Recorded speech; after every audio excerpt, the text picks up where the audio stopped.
Assalamualaikum warahmatullahi wabarakatuh. Halo teman-teman, di sini saya Rida Hasnaulia akan menceritakan hasil dari analisis saya mengenai film Teresa Menfar. Selamat menyaksikan. Teman-teman, film ini berceritakan tentang seorang anak yang bernama Ihsan. Ihsan merupakan anak kelas 3 yang mengidap penyakit disleksia, yaitu penyakit yang menyebabkan Ihsan tidak bisa membaca, menulis, dan berhitung. Dia tidak bisa mengenali huruf, tapi Ihsan ini mempunyai bakat dalam seni, khususnya dalam seni lukis. Berbeda jauh dengan kakaknya yang bernama Johan, dia adalah anak yang paling pintar di kelasnya. Dia selalu mendapat nilai yang sangat bagus pada saat ujian. Sedangkan Ihsan, dia selalu dianggap murid yang selalu mendapatkan nilai jelek dalam ujian.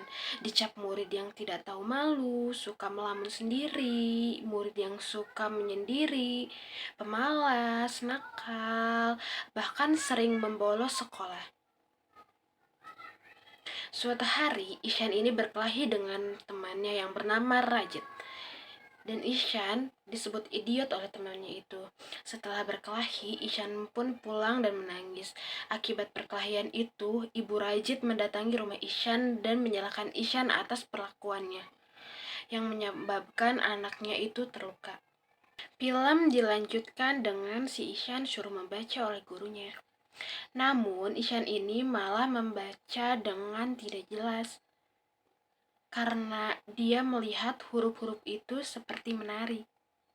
Akhirnya, guru itu pun marah kepada Ihsan dan menyuruh Ihsan diam di ruang kelas. Setelah pelajaran itu selesai, Ihsan bergegas mengambil tas dan bolos untuk sekolah. Dan Ihsan memilih untuk berjalan-jalan keluar. Keesokan harinya diadakanlah ujian sekolah. Namun, lagi-lagi Ihsan ini melihat angka-angka tersebut seperti menari-nari. Di sini, Ihsan mulai berimajinasi sehingga menghabiskan waktu yang sangat lama untuk mengerjakan ujian ini. Dan Ihsan malah mengisi satu soal saja. Itu pun dengan jawaban yang salah. Film dilanjutkan dengan orang tua Ihsan dipanggil ke sekolah. Guru-guru Ihsan mengeluh karena Ihsan kerap kali mendapatkan nilai yang sangat jelek dan tidak memperhatikan pelajaran. Dan akhirnya kepala sekolah pun mengeluarkan Ihsan dan menyarankan Ihsan untuk sekolah di sekolah luar biasa. Singkat cerita, akhirnya ada beberapa hal yang dirasakan orang tua Ihsan perlu dilakukan untuk mendorong perkembangan Ihsan, baik psikis maupun psikomotoriknya bagi Ihsan. Orang tua Ihsan memutuskan Ihsan sekolah di asrama. Ihsan memiliki kakak yang jauh lebih pandai dan berprestasi dari dirinya tersebut, akhirnya harus merasakan sistem pendidikan sekolah yang berasrama, yang sama sekali belum pernah dirasakannya. Sekolah baru tersebut sangatlah berbeda dengan sekolah lamanya. Di sana, Ihsan dididik secara tegas dan disiplin penuh, dengan harapan Ihsan dapat mengejar ketertinggalannya selama di sekolah dulu. Namun, bukan ujian yang tambah baik yang didapatkan oleh Ihsan. Ihsan pun pada akhirnya mengalami depresi karena tidak kuat dan merasakan sedih ketika harus berada di dalam sekolah sekarang. Jauh dari keluarga, jauh dari rumah. Itu yang dirasakan Ihsan. Kemudian, di sekolah baru tersebut, datanglah seorang guru baru, guru kesenian pengganti sementara yang bernama Ram Syakarkan. Guru baru ini mempunyai cara mendidik baru. Ram membuat mereka berpikir keluar dari buku-buku dan menuangkan imajinasi mereka. Setiap anak di kelasnya merespon dengan antusias, dengan besar, kecuali Ishan. Ram kemudian berusaha memahami Ishan dari masalah-masalahnya. Ram menyadari bahwa Ishan menderita penyakit disleksia, sebuah kesulitan dalam membaca, menulis, dan juga berhitung. Ram menyadari kondisi Ishan karena dulunya dia mengidap disleksia.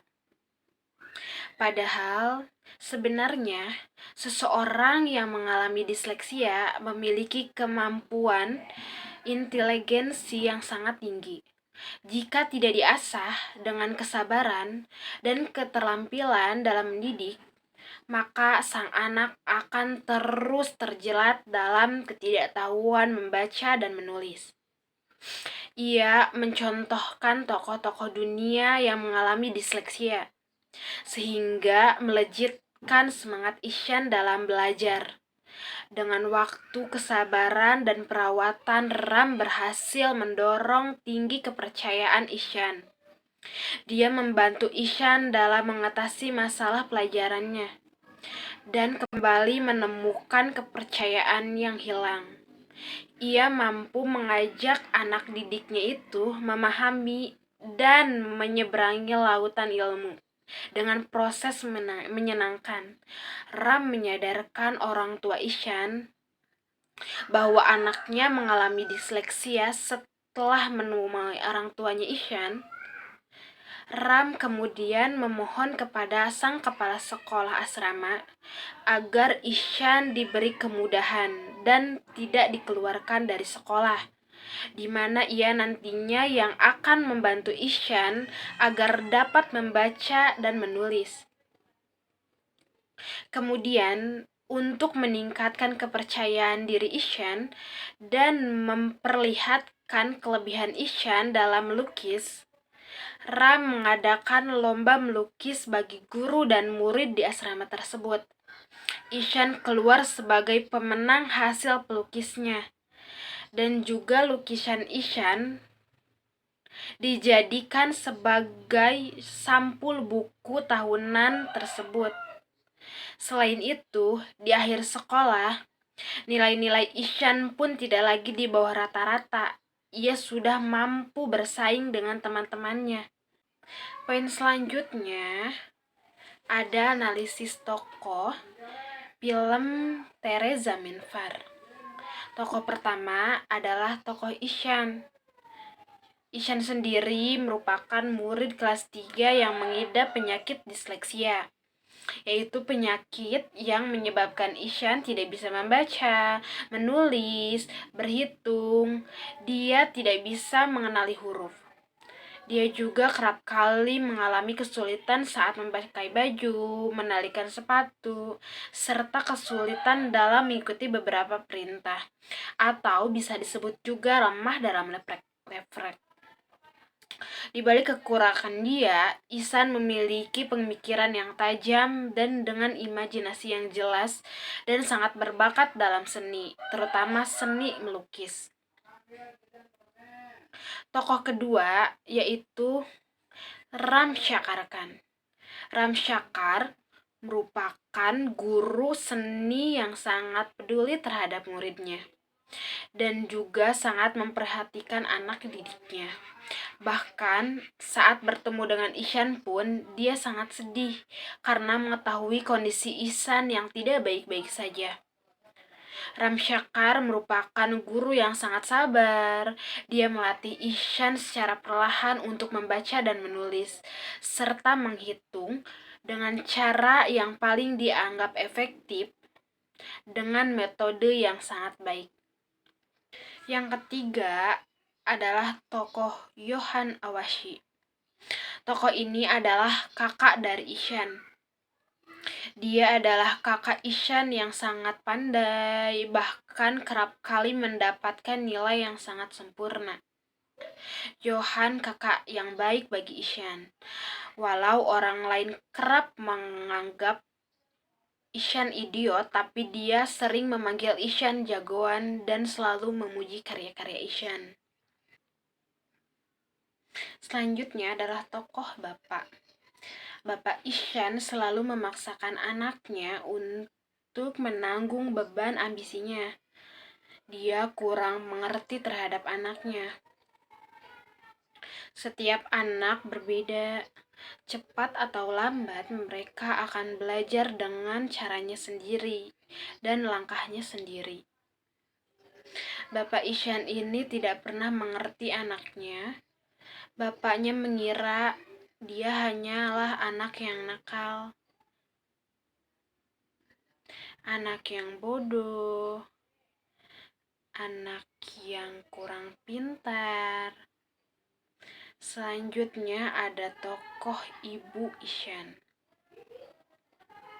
Ibu Ishan ini sosok seorang ibu yang sangat penyayang, penyabar, bahkan dia jarang sekali marah kepada Ishan. Dia selalu mendukung Ishan, apapun kegiatan Ishan, dia selalu menghargai karya-karya Ishan, tapi dia sendiri sebenarnya kurang mengerti apa yang dialami anaknya sendiri, dan dia juga bingung apa yang harus dilakukan untuk kemajuan Ishan. Bahasan selanjutnya kita akan membahas pesan moral yang terdapat dalam film Tare Zameen Far. Pesan moral yang pertama, setiap anak memiliki kemampuan dan bakat yang berbeda. Jadi, jangan memaksakan anak untuk mencapai ambisi orang tua di luar kemampuannya. Kedua, kita sebagai orang tua harus tahu kondisi perkembangan anak dan biarkan dia menjadi dirinya sendiri sesuai bakat alaminya. Tiga, jangan jadikan penilaian orang lain menjadi patokan, apalagi membanding-bandingkan anak. Yang keempat, gali kreativitas mereka untuk menerapkan metode belajar sambil bermain. Sebab dunia anak penuh permainan, bukan tekanan. Yang kelima, terimalah anak berkebutuhan khusus dengan ikhlas. Dukung ia agar tetap percaya pada kemampuannya demi menyokong hidupnya. Kesimpulannya adalah, Ihsan punya kekurangan, yaitu mengidap penyakit disleksia. Tapi dengan dukungan dan kekuatan seorang guru, Ihsan dapat meningkatkan kepercayaan dirinya dan membuktikan ke semua orang bahwa dia adalah orang yang pandai. Di balik kekurangan pasti ada kelebihan. Terima kasih bagi yang sudah menonton. Jangan lupa di-share dan komen ya.